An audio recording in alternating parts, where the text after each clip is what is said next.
지난 7월 1일 월요일 밤에 서울 시청역 인근에서 16명의 사상자가 발생하는 비극적인 사건이 일어났습니다.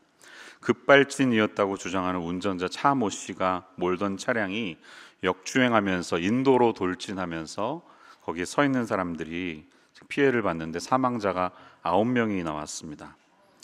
경찰에 따르면 사망자 중에 42세 박모 씨, 54세 이모 씨, 52세 이모 씨, 51세 또 다른 이모 씨, 이 총 3명은 시청역 인근에 본점을 두었던 은행회 직원으로서 같은 부서에 근무하는 사이였다고 합니다. 그런데 더 안타까운 것은 이 중에 한 명은 그날 당일에 승진 인사 발령을 받았대요. 그래서 승진 기념 저녁 식사를 하고 퇴근하려고 인도에 서 있었는데 변을 당한 것입니다.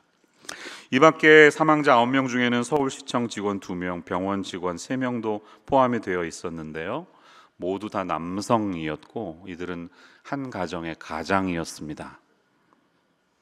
갑작스런 사고로 한순간에 아빠이면서 남편을 먼저 떠나보내야 했던 유족들의 심정을 생각해 보니 저 역시 한 가정의 가장으로서 참 황망하고 먹먹한 마음을 금할 수가 없습니다. 이들을 떠나보낸 가족은 앞으로 어떤 삶을 살아갈까, 그런 안타까운 마음이 들었습니다. 인생에 예기치 않게 찾아오는 수많은 비극적인 사건들이 있는데 그 속에서 우리 인간은 질문하고 번뇌합니다. 산다는 것은 무엇이며 죽음은 우리에게 무엇을 의미하는가, 이렇게 질문하죠. 전도서에서는 약 38번 정도 헤벨이라는 단어가 등장하는데요. 이 단어는 소량의 바람, 작은 호흡을 이야기합니다. 숨. 그런데 이것이 헛되다 이렇게 번역되기도 하지만 또 다른 의미는 부조리하다는 뜻을 담고 있기도 합니다. 네, 세상은 참 부조리합니다. 인생을 돌아보면 많은 경우에 우리가 다 이해할 수 없는 부조리함으로 가득 차 있기 때문에 산과 죽음은 답을 알 수 없는 여러 질문으로 가득 뒤엉켜 있습니다. 우리는 세상에서 우리의 지혜로 해결할 수 없는 많은 부조리함들을 경험하게 되는데요. 그 중에 가장 대표적인 것이 죽음입니다. 알 수 없는 죽음. 그리고 다음으로 우리가 경험하는 것은 사람에게서 일어나는 불의함입니다. 그런데 전도자는 이 코헬렛이라고 번역되는 preacher, teacher인데요. 전도자라고 우리가 말할 수 있는데, 이 사람은 하나님은 사람을 정직하게 지으셨지만 사람이 많은 꾀들을 내기 때문에 이런 일이 벌어진다고 전도서 7장 29절에서 말하고 있습니다. 내가 깨달은 것은 오직 이것이라, 곧 하나님은 사람을 정직하게 지으셨으나 사람이 많은 꾀들을 낸 것이니라. 왜 꾀를 내나요? 다른 사람보다 자신의 이익을 더 챙기기 위해서 사람은 꾀를 씁니다. 이기심 때문입니다. 그래서 사람에게서도 우리는 만족할 수 없고 사람에게 실망합니다. 7장의 마지막 부분은 사람은 기대할 것이 없는 그런 존재다. 그렇기 때문에 헛되다. 이렇게 말합니다. 전도서의 내용을 돌아보면 세상을 살아보니까 뜻대로 되는 일이 많지 않더라. 계획 세워봐야 결과가 그대로 나오지도 않더라. 그래서 수고하는 우리의 모든 것이 다 헛되더라. 의인과 악인이 그 수고에 따라서 그대로 결과를 얻는 것이 아니더라. 이런 내용들을 볼 수가 있는데요.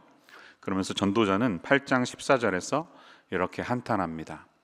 세상에서 행해지는 헛된 일이 있나니 곧 악인들의 행위에 따라 벌을 받는 의인들도 있고 의인들의 행위에 따라 상을 받는 악인들도 있다는 것이라. 내가 이르노니 이것도 헛되니라. 이렇게 말합니다. 우리의 기준과 생각에 맞지 않는 부조리한 일들이 너무 많이 벌어지기 때문에 이해할 수 없는 이것을 우리는 극복할 수 없음을 고백하는 것입니다.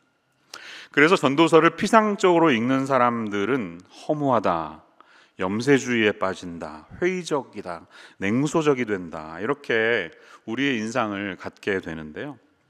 하지만 전도서를 세심히 읽어보고 묵상해 보면 그렇지 않습니다.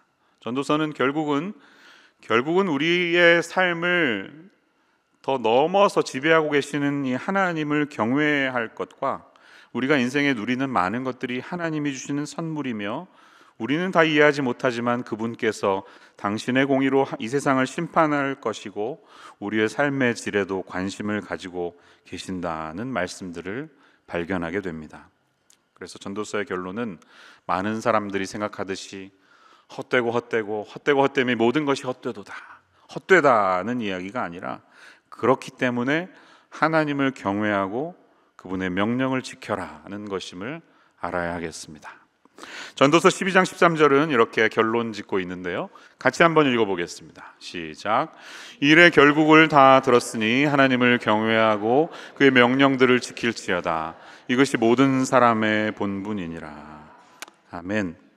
자, 이것이 전도서의 결론이에요. 자, 그렇다면 이 결론을 우리가 적용하기 위해서 어떻게 말씀을 기억해야 할까요? 특별히 오늘 본문 속에서 우리가 붙들어야 될 사실은 무엇일까요? 전도서를 깊이 묵상해 보면 인생은 허무함만으로 그칠 수 없다는 것을, 부질없는 인생이라는 것이 아니고 살아있다는 것에 의미가 있으며 우리가 살아가는 삶도 하나님이 주신 축복의 한 일환이다라는 것을 알아야 하는 것입니다. 왜 그럴까요? 오늘 말씀을 보면서 우리가 아주 익숙하게 잘 알고 있는 두 가지 라틴어 경구가 있어요. 이 경구를 떠올리면서 아웃라인 두 가지를 생각해 보도록 하겠습니다. 두 가지는 이거예요. 메멘토 모리하고 카르페 디엠이에요. 첫 번째 메멘토 모리는 이렇습니다. 인간이 미래에 관해 유일하게 예측할 수 있는 단 한 가지를 기억해야 한다는 것입니다. 여러분, 우리는 미래에 대해서 알 수 없죠.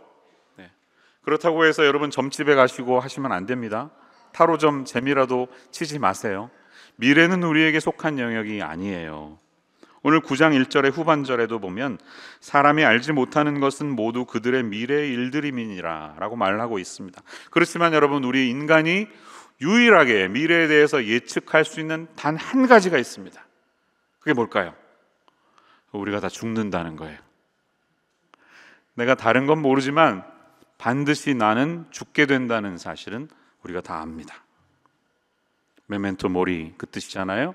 Remember that you will die. 네가 죽는다는 사실을 기억해라. 이게 메멘토 모리잖아요. 9장 1절에서 3절이 말해주는 내용은 그것입니다. 세상을 보니까 의인이나 악인이나 선한 사람이나 그렇지 않은 사람들이 모두 다 상관없이 공평하게 이루어지는 결과가 있는데 다 죽는다는 것이다. 이렇게 전도자가 말하고 있습니다. 로마 제국은 전쟁에서 이기고 돌아오는 장군에게 개선 행진을 시켜주는데요, 얼굴에 붉은색을 칠한 이 개선 장군은 4마리의 백마가 이끄는 전차를 타고 군중의 환호를 받으면서 화려하게 입성합니다. 요즘 유로 코파 아메리카 이런데 막 한 골 넣으면 막 난리가 나는데 그것 못지않은 엄청난 환호가 이 장군에게 있었을 것입니다. 전차 뒤에는 병사들과 함께 패잔병들과 전쟁터에서 노력한 물건들이 함께 실려서 따라오게 되는데요, 이 개선 장군 바로 뒤에 전차에 노예 한 사람을 동승시켜서 작은 소리로 노예가 계속해서 속삭인다고 합니다. 메멘토 모리, 메멘토 모리, 이렇게 말한다는 거예요. 이 시민들의 함성 때문에 행여나 이 개선 장군이 자신의 처지를 망각하고 교만해지거나 다른 마음을 품지 않도록 메멘토 모리 하는 것이죠.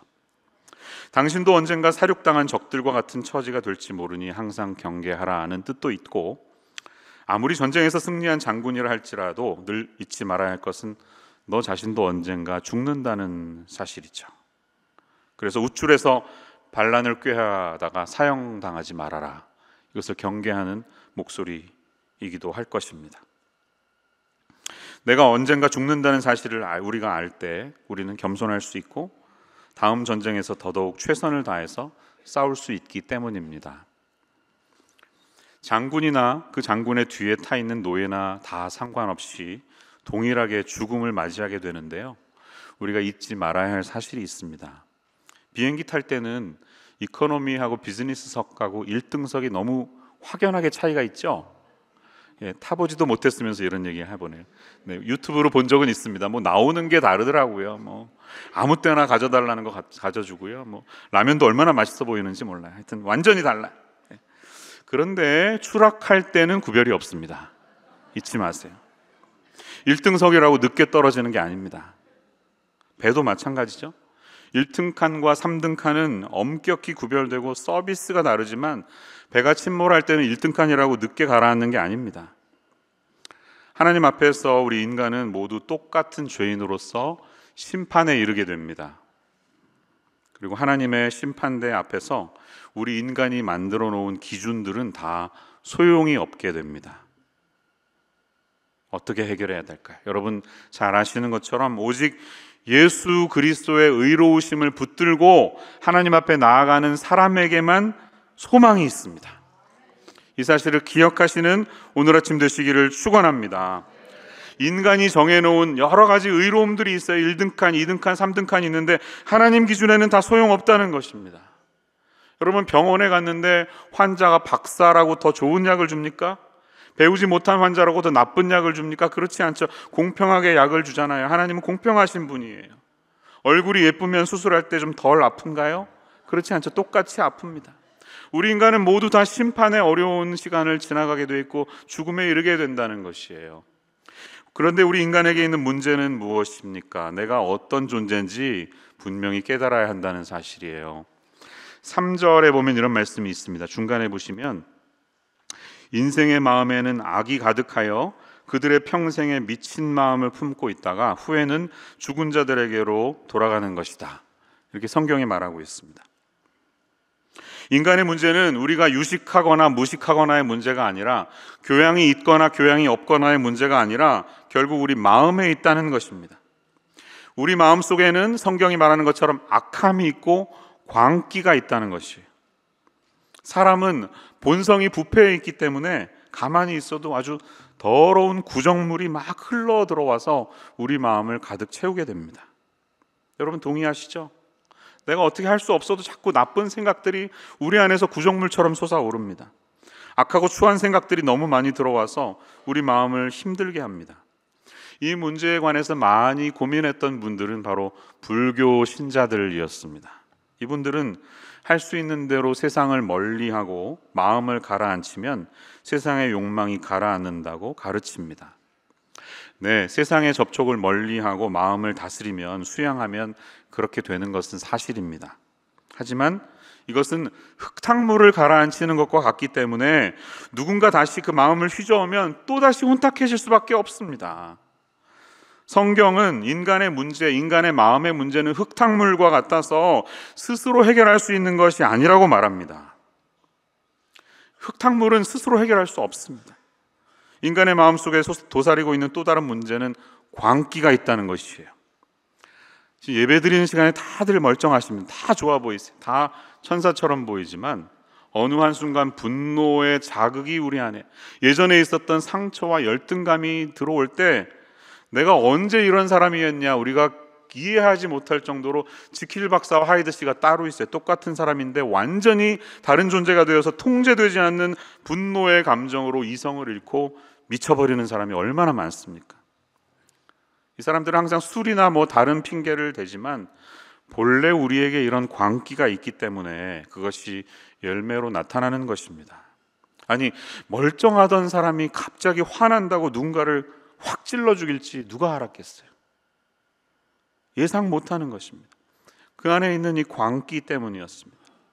그래서 인간은 신분이나 명예나 우리의 학식에 관계없이 다 죄인이며 죄 가운데 살아가서 결국에는 멸망에 처해질 수밖에 없는 그런 상황에 있다는 것입니다. 그런데 성경은 오직 예수 그리스도께서 우리의 이 죄의 문제, 악함의 문제를 해결하시기 위해서 구세주가 되셨다는 사실에 대해서 선포하고 있습니다. 오늘 이 말씀을 듣는 우리가 이 말씀에 반응하면서 받아들이는 이런 사람들에게만 우리의 구원의 소망이 있음을 성경은 이야기하고 있습니다. 이 말씀을 대표적으로 말하는 말씀은 로마서 3장 23절 24절이라고 할 수가 있어요. 여러분 같이 한번 읽어보겠습니다. 시작. 모든 사람이 죄를 범하였음에 하나님의 영광에 이르지 못하더니 그리스도 예수 안에 있는 속량으로 말미암아 하나님의 은혜로 값없이 의롭다 하심을 얻은 자 되었느니라. 아멘. 저와 여러분이 하나님의 은혜 때문에 값없이 의로운 존재가 됐다고 합니다. 원래는 마음이 흙탕물 같은 존재인데 예수님이 우리를 바꿔주셨어요. 속량, 리뎀션이 뭐예요? 리뎀션. 리딤하는 거예요. 대가를 치르고 다시 가져오는 거예요. 티켓을 리딤하시잖아요. 그럼 물건을 가져오시잖아요. 마찬가지예요. 하나님께서 예수님을 우리를 대신해서 보내주셔서 우리가 하나님 앞에서 죄인에서 의인으로 변화되었다는 것입니다. 갇힌 자에서 자유인으로 변화되었다는 것입니다. 이게 성경이 우리에게 말하는 성경의 복음입니다. 여러분, 우리 모두는 다 죄 가운데 있지만 그래도 소망을 가져야 하는 이유가 어디에 있을까요? 저와 여러분이 아직 살아서 이 복음의 말씀을 듣고 있기 때문입니다. 여러분, 오늘 내가 살아있어서 이 말씀을 듣고 있음에 감사하시는 이 아침이 되시기를 축원합니다. 우리에게 목숨이 남아있는 것은, 감사할 이유가 되는 것은 이 복음이 우리에게 여전히 선포되고 있기 때문이에요. 그래서 4절 말씀은 이렇게 말하지 않습니까? 우리에게 소망이 있는 이유는 산 개가 죽은 사자보다 낫기 때문이라. Living dog is better than the dead lion. 이게 무슨 말이에요? 아무리 사자라도 죽어 있으면 아무 소용 없습니다. 반응하지 못하기 때문에. 그러나 개라 할지라도 반응할 수 있는 인생이 좋은 것이다. 이렇게 말하는 것입니다. 성경에서는 대부분 개를 더럽고 천박하게 묘사하죠. 개 같은 것들 이렇게 말합니다. 주로 경멸의 대상이나 무가치한 사람에 비유할 때 자주 사용되죠. 요즘 한국은 좀 다른 것 같습니다. 뭐 좋은 걸 이야기할 때 막 개 멋있어, 뭐 개 맛있어, 막 이래. 이게 맞는 표현인지 잘 모르겠어요.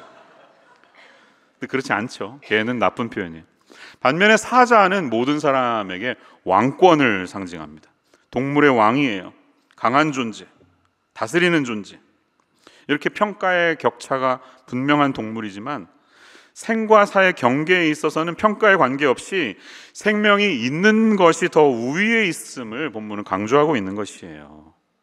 우리 인간의 삶이 아무리 의미 없고 덧없어 보이고 허무하게 느껴지지만 여전히 숨쉬고 살아있는 인간에게는 아직 이 죄에서 해방될 수 있는 기회가 주어졌기 때문에, 이 복음을 듣고 반응할 수 있는 기회가 주어졌기 때문에 우리는 이 시간이 더욱 가치 있고 소중하다는 사실을 기억해야 할 줄로 믿습니다. 여러분, 이 복음의 메시지를 듣고 인격이신 하나님께 오늘 반응하시는 시간이 되시기를 축원합니다. 하나님이 오늘 이 메시지를 저를 통해 여러분에게 주시기 위해서 여러분을 이 자리에 보내셨습니다. 하나님을 알 수 있는 기회는 우리가 오직 세상에 살아있는 동안에만 주어진다는 거예요. 천국이나 지옥에서 우리가 하지 않는 것이 있는데 그 중에 하나는 전도하는 것입니다. 천국이나 지옥에서는 전도하지 않습니다. 오직 이 세상에서 우리는 살아있을 때 복음을 전하고 들을 수 있는 기회를 얻게 되는 것입니다. 본문의 5절과 6절 말씀은 그 중요성에 대해서 다시 강조하고 있어요. 영원한 것이 없기 때문에 해 아래에서 행하는 모든 일 중에서 그들에게 돌아갈 몫은 영원히 없다는 것을 기억하라는 것입니다. 여러분, 천국에 가면 우리는 하나님의 그 위대하심과 그분의 성품을 인조이할 뿐이지 친밀하게 느끼고 100%의 순도로 즐기는 것뿐이지 천국에 가서 그때 하나님이 누구신지 배우고 알고 하지 않는다는 것입니다. 천국은 우리가 누리고 즐기는 곳이지 하나님에 대해서 배우는 곳이 아닙니다. 그러니까 세상에서 주어지는 은혜는, 하나님이 누구신지 알려주시는 이 세상의 은혜는 죽으면 다 사라진다는 사실을 기억하십시오. 그러니까 우리가 지금 살아있으면서 할 수 있는 제일 중요한 행위는 이 살아계신 하나님을 인격적으로 만나고 그분을 알아가는 것입니다. 그렇기 때문에 내 인생이 영원하지 않고 유한하다, 나는 유한한 존재라는 것을 아는 것은 저주가 아니라 축복인 줄로 믿습니다. 살아있을 때 하나님을 알고 그분의 누구신지 배워가면서 앞으로 누려갈 이 영생의 기쁨을 알아가는 이 현재의 삶이 얼마나 소중한지 고백하시는 저와 여러분의 삶이 되시기를 축원합니다. 그러니까 생각해보면 죽음을 떠올리는 것은 나쁜 게 아니에요. 죽는다는 것을 알아야, 그래야 다음 세상이 있으며 영생의 소중함을 우리가 느끼고 이 땅에서 의미 있게 살아가기 때문입니다. 전도서 7장 2절은 그래서 우리에게 이렇게 말하고 있어요. 초상집에 가는 것이 잔치집에 가는 것보다 나으니 모든 사람의 끝이 이와 같이 됨이라.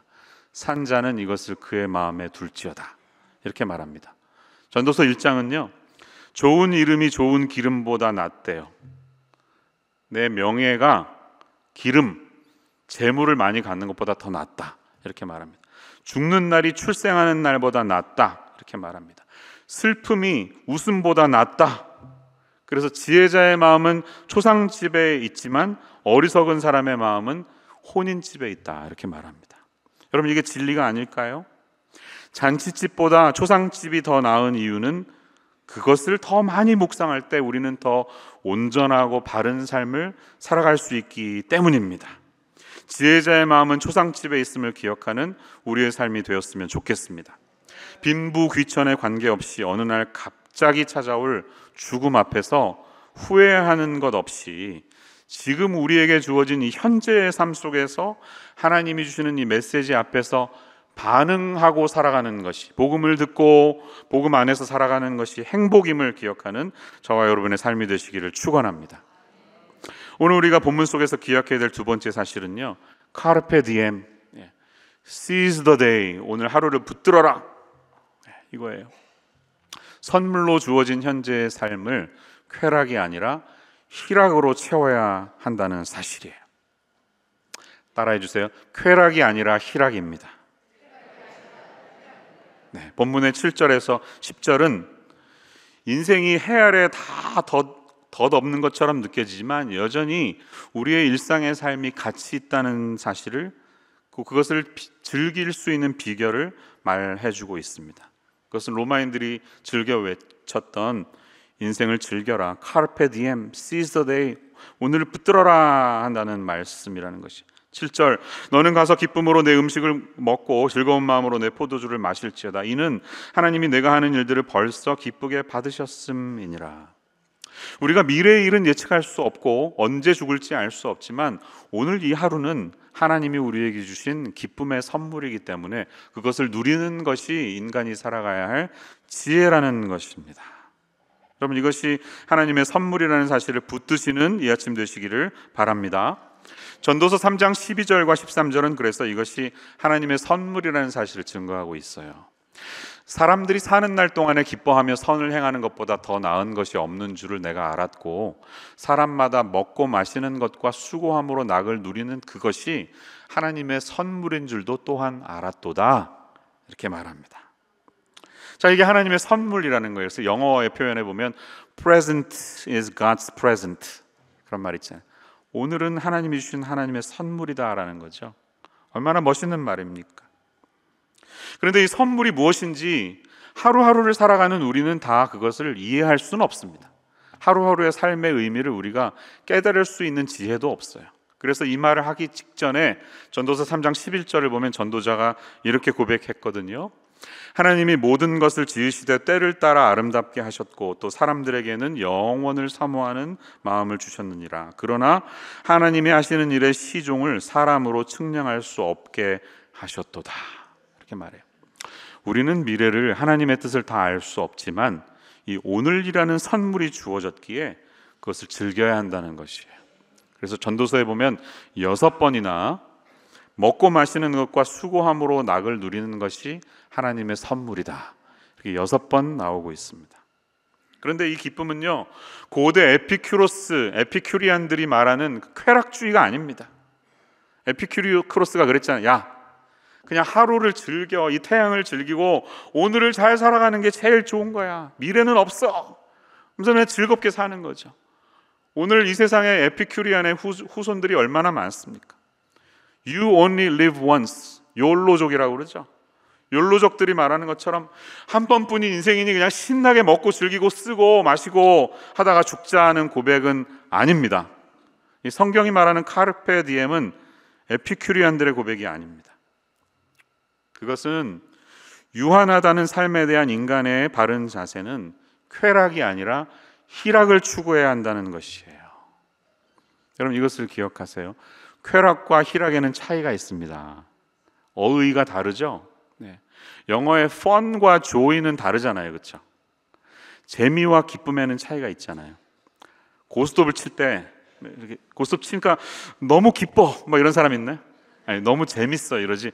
너무 막 it's so joyful 막 이러면서 고스톱 치진 않잖아요. It's fun 그러지. 네. 그런 거예요. 네. 재미와 하나님이 주는 기쁨, 희락은 다른 것이라는 거예요. 이 희락은 어떻게 누릴 수 있을까요? 우리가 어떤 자세를 가질 때 쾌락이 아니라 희락을 누릴 수 있을까요? 8절에서 10절은 그것을 자세하게 설명하고 있습니다. 8절, 내 의복을 항상 희게 하며 내 머리에 향 기름을 그치지 아니하도록 할지니라, 이렇게 말하고 있어요. 이게 무슨 말일까요? 깨끗한 생활을 하려고 노력하라는 겁니다. 정결하게 하루하루를 살아가시라는 겁니다. 흰 옷을 자주 입는 사람은 회색이나 검은 옷을 입는 사람에 비해서 옷에 무엇이 묻는지에 대해서 훨씬 더 신경을 쓰게 되어 있습니다. 우리 성도들은 하나님이 주신 의의 옷을 입고 있는 사람들입니다. 그래서 우리는 하나님 앞에서 우리 자신을 돌아보면서 살아야 됩니다. 어떤 일을 할 때 내가 얼마나 더 많이 돈을 벌 수 있을까에 대해서 관심을 두기보다는 내가 선택하는 이 일이 혹시나 신앙적으로 하나님을 멀리하게 되는 일은 아닌지에 대해서 생각하면서 살아가라는 것이에요. 삶의 모든 선택이 하나님께 기쁨이 되고 하나님으로부터 가까워져야지 그 선택 때문에 하나님으로부터 멀어지면 안 됩니다. 이해가 되시죠? 네. 예를 들면 목장도 마찬가지. 가정교회, 여러분 어떤 마음으로 참여하십니까? 제가 요즘에 이렇게 목자 부목자님들을 좀 만나고 있는데 한 분이 그러시더라고요. 제가 볼 때 우리 목원들의 삶의 우선순위는 목장은 한 세 번째, 네 번째 있대. 첫 번째 우선순위는 목장이 아니래요. 그러니까 당연히 목장 출석이 중요하지 않죠. 그보다 더 중요한 게 많기 때문에 그건 먼저 되는 것이죠. 그러니까 이것을 인도하시는 분들이 얼마나 힘들겠어요. 그런 마음을 봅니다. 담임 목사도 마찬가지입니다. 성도님들하고 같이 뭐 하자고 하는데 이 신앙생활이 우선순위가 아니면 그냥 좀 힘든 거죠. 리더 입장에서. 그런 것입니다. 내가 목장 출석을 안 할 수도 있는데 안 하는 대신에 선택한 다른 것들이 있잖아요.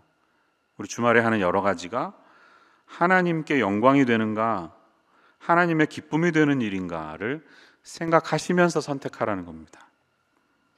그것이 우리의 의복을 깨끗하게 하며 머리를 단정하게 하는 삶인 줄로 믿습니다. 9절의 말씀은 이렇게 말하고 있어요. 인생이 참 헛된데 이 헛된 날에 내가 사랑하는 아내와 함께 즐겁게 살지어다.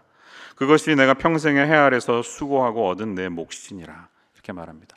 여러분, 내게 주신 아내와 남편을 소중하게 여기시는 인생 되시기를 축원합니다. 네, 남편들 소리가 좀 더 컸던 것 같아요. 네. 여러분, 배우자는 하나님이 우리에게 딱 필요한 사람을 주님의 뜻 가운데 허락해 주신 사람인 줄로 믿습니다. 그 배우자 안에서 만족을 누리고 감사하시기를 바랍니다. 잠언 5장 15절에서 18절 말씀에 보면 우물에 대한 비유가 나와요. 내 우물에서 물을 마시고 남의 샘물 퍼다 마시지 말라는 거예요. 이것은 성적인 은유가 담겨 있습니다. 네. 배우자와 사랑하는 삶으로 만족하라는 거예요. 그 밖을 쳐다보지 말라는 거예요. 오늘 한국이나 미국이나 이것이 더 이상 중요하지 않는 이 거센 흐름이 얼마나 큰가요? 근데 하나님은 내 배우자로 만족해라, 이렇게 지속적으로 말한다는 사실을 붙드시기를 주님의 이름으로 축원합니다. 그렇게 살아가는 삶이 쾌락이 아니라 희락의 삶이라는 것이에요. 하나님이 주는 조의 안에 살아가려면 이 원칙을 지켜야 한다는 것입니다. 마지막 10절은 어떻게 이야기하고 있습니까? 내 손이 이를 얻는 대로 힘을 다하여 할지어다. 무슨 말입니까? 기회가 주어지는 대로 이 기회가 다시 돌아오질 않을 줄 알고 최선을 다해라, 이렇게 말하는 것입니다. 왜? 이것이 끝날 수도 있다는 것이, 기회가 다시 오지 않고 네 인생이 마감될 수도 있다 경고하기 때문이에요. 네가 장차 들어갈 수월에는 그런 일조차 있지 않다. 구약의 사람들은 내세관이 분명하지 않았는데 수월, 음부라는 곳에 가서 하나님의 심판을 기다린다, 영원히 기다린다, 이렇게 믿었습니다. 그곳에 가면 더 이상 우리가 원하는 일도 없다는 것입니다. 우리가 살아있을 때 무슨 일이든 우리에게 주어진 일을 최선을 다해서 기쁘게 살아가야 하는 줄로 믿고 감사하시기를 축원합니다. 장례식에 가십시오. 자주 가십시오. 장례식에 가면 우리는 숙연해집니다.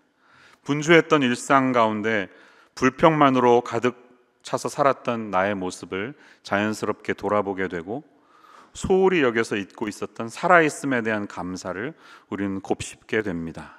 그러면서 오늘 하루만큼 또한 죽음에 가까워져 있음을 생각하며 내게 주어진 하루하루에 최선을 다하는 삶을 살아야 할 줄로 믿습니다. 여러분, 할 수 없는 일이 있는데 거기에 너무 스트레스 받지 마세요. 내가 해결할 수 없는 일은 하나님이 다른 사람들을 통해서 하실 겁니다. 오늘 내가 할 수 있기 때문에 할 수 있는 만큼만 내게 주신 것이에요. 이것이 나에게 주신 선물이구나 라는 것을 기억하며 게으르지 않게 부지런히 열심히 주어진 일만 해도 잘 사시는 겁니다. 그렇지만 오늘 본문은 여기에서 그치지 않습니다. 본문은 11절, 12절로 이어지면서 우리에게 한 가지 더 경각심을 주고 있습니다. 내용이 뭡니까? 11절, 12절을 자세히 보세요. 5가지의 케이스를 말하고 있어요. 사실 이런 사람이면 얼마든지 성공할 줄 알았는데 성공하지 않더라, 인생을 보니까. 이렇게 말하는 거예요. 빠른 경주자이면 당연히 이 사람이 1등 할 줄 알았는데 그렇지 않더라. 토끼가 아니라 거북이가 1등 할 때도 있더라. 느끼는 것이죠. 전쟁에 능한 용사면 그 사람이 전쟁을 승리로 이끌 줄 알았는데 그렇지도 않더라. 지혜자라고 돈을 더 많이 버는 것도 아니고, 명철한 사람이라고 재물을 얻는 것도 아니고, 지식인들이라고 더 많은 은총을 얻는 것도 아니더라, 이렇게 말합니다. 그러면서 성경은 11절 보니까 시기와 기회는 그들 모두에게 임함이니라 라고 말합니다. Time and change happened to them all. 하나님이 주시는 이 예외적인 사건, 우리가 기대하지 않았던 일들은 모두에게 똑같이 주어진다는 거예요. 예측한 대로 결과를 얻을 수 없다는 것이에요. 그러면서 물고기들이 재난의 그물에 걸리듯이, 새들이 올무에 걸리듯이 인생도 재앙의 날이 어느 날 갑자기 전혀 예상하지 못했을 때 찾아온다는 사실을 기억하면서 오늘을 살라, 이렇게 말하는 것입니다. 마크 스미스라는 분이 만든 영상을 여기서 한번 볼 텐데요. 여러분, 물수리 아십니까? 물수리, 어스프리라고 하는 새는요, 특별히 하나님이 아주 특별하게 창조하셔서 물에서 낚시를 잘합니다. 바다에서 생선을 얼마나 잘 낚는지 몰라요. 그 고기를 낚아채는 모습을 한번 잠시 보시는데, 물고기의 눈동자를 주목해서 보시기 바랍니다. 한번 보겠습니다. 네. Not many animals possess the skills that it takes to wrestle a pompano from the surf. But ospreys aren't your average everyday animal.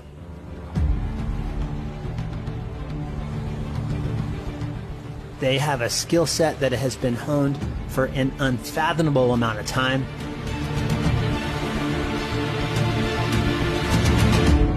And that is why they often fly away with the prize.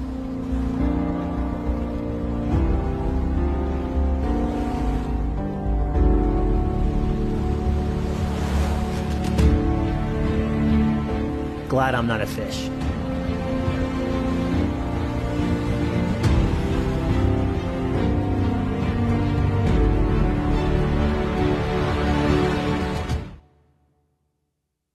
I'm glad I'm not fish. 이렇게 끝나죠. 저 멍한 눈동자가 때론 멍 때리고 있는 저의 모습과 비슷하더라고요. 인생이 영원한 줄로 알고 그렇게 멍하니 살아가다가 어느 날 이런 결과가 우리 앞에 올 수도 있음을 성경은 오늘 우리에게 경고하고 있는 것입니다.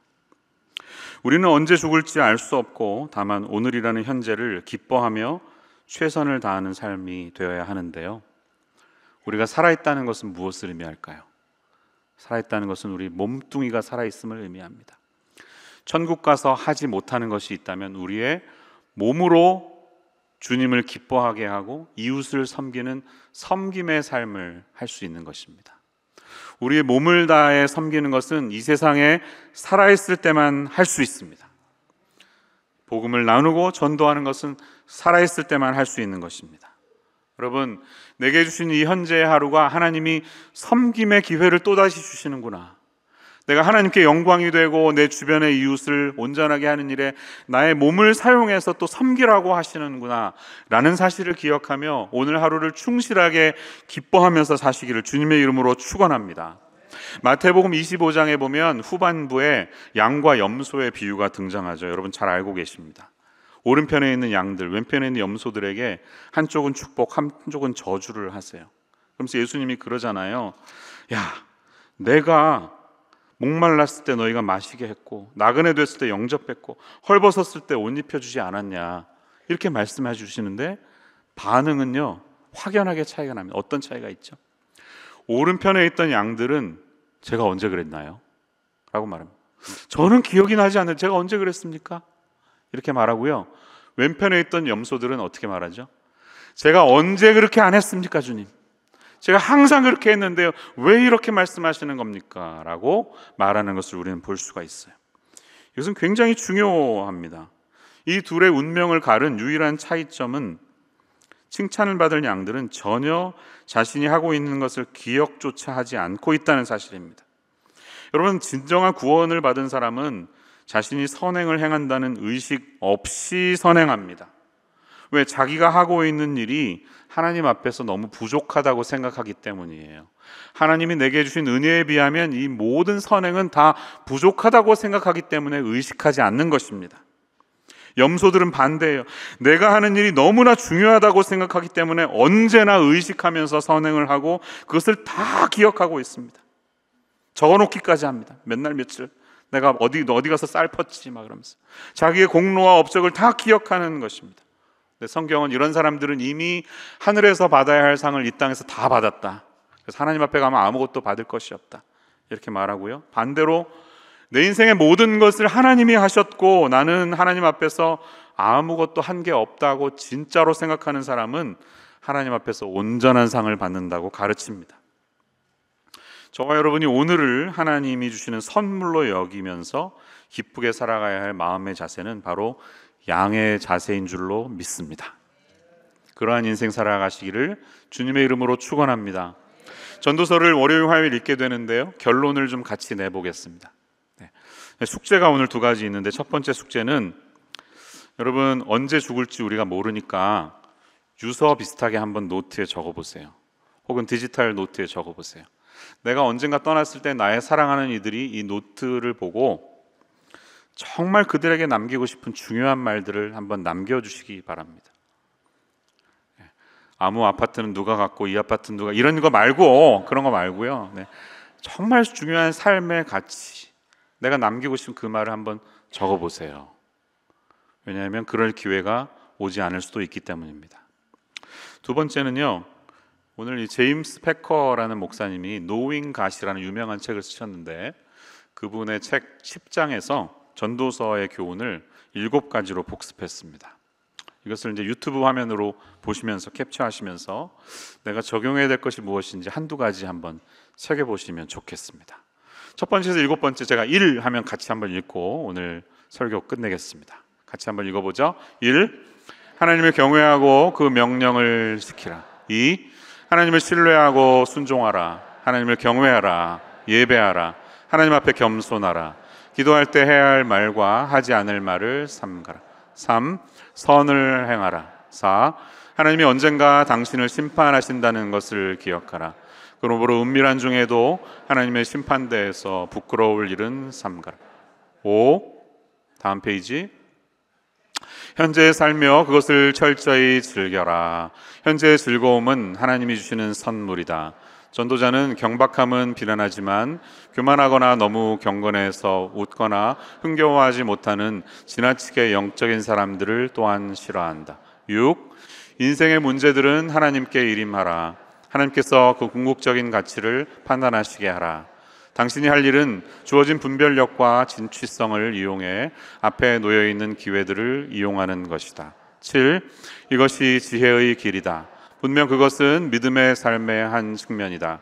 믿음으로 우리는 비록 지금 당장은 자신의 손을 감추고 계시다 해도 하나님은 자신이 하고 계시는 것을 알며 매사를 잘 처리하시는 것을 확신할 수 있다.